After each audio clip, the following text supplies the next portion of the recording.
Misal kita haid 5 hari lagi berhenti dan sudah berpuasa. Setelah itu haid lagi 5 hari. Apakah puasa yang 5 hari di tengah itu harus diqadha, Ustazah?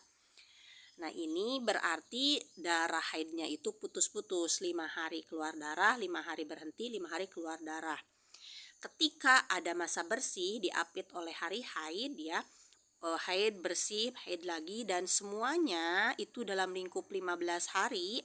Haid bersih, haid laginya semuanya dalam lingkup 15 hari, maka hukum dari masa bersih ini itu diikhtilafkan oleh para ulama.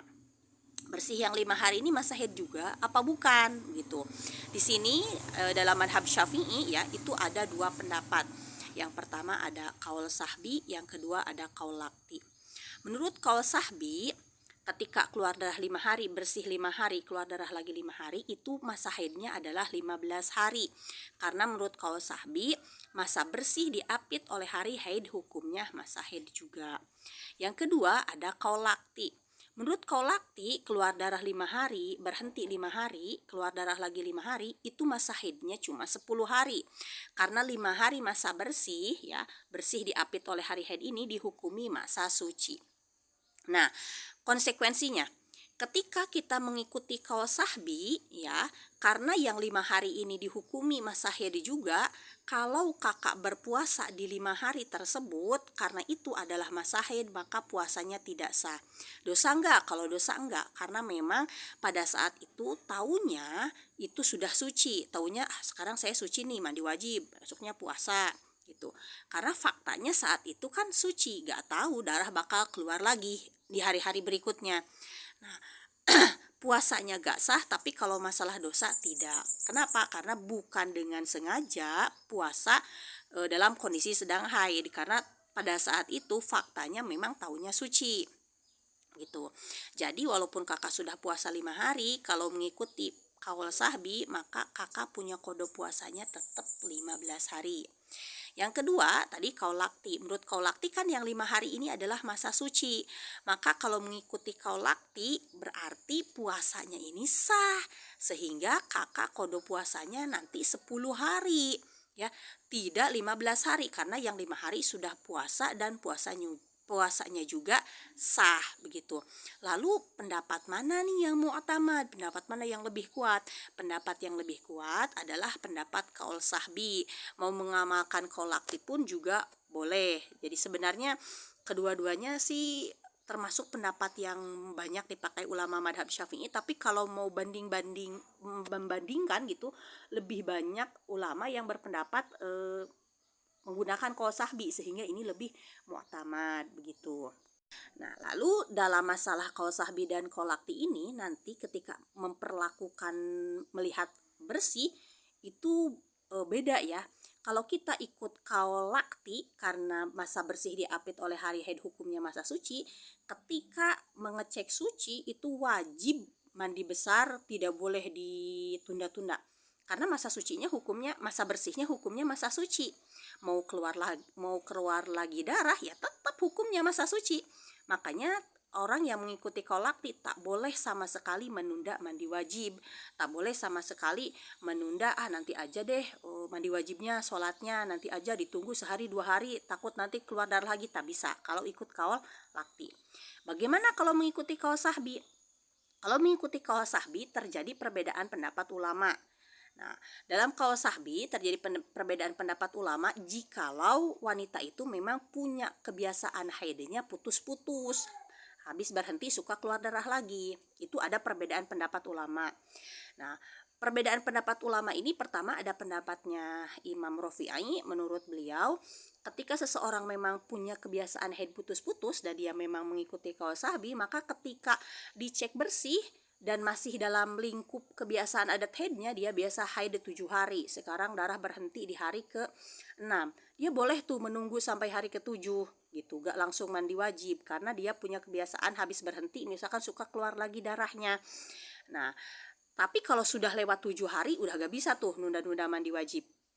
gitu kata pendapat Imam Rafi'i. Jadi sekali lagi boleh nunda mandi wajib dengan catatan memang punya kebiasaan haid putus-putus dan masa bersihnya masih di lingkup adatnya. Namun ini pendapat yang lemah. Kemudian yang kedua, pendapat yang diunggulkan oleh Imam Nawawi. Nah, menurut pendapat ini walaupun ya ikut kaul sahbi, walaupun punya adat haid putus-putus, ya ketika dicek bersih ya itu tidak boleh menunda mandi wajib ya. Kalau memang sudah waktunya mendekati waktu sholat terdekat ya, itu harus segera mandi wajib. Jadi kebolehan menundanya ini kalau menurut Imam Nawawi, pendapat Imam Nawawi ini ya hanya sebatas sampai waktu sholat terdekat. Artinya kalau dicek suci jam 6 pagi, karena jam 6 pagi tidak ada kewajiban sholat fardu, maka boleh menundanya nanti sampai waktu zuhur. Waktu zuhur ya mau tak mau harus mandi wajib karena ada kewajiban sholat zuhur. Gak boleh ditunda zuhur gak sholat, gak mandi wajib, gak sholat asar juga masih belum mandi wajib, belum sholat. Nah, menurut pendapat yang ini tidak boleh. Pokoknya kalau dicek suci ya mandi wajib, laksanakan sholat gitu. Kalau keluar darah lagi ya berarti haid lagi begitu.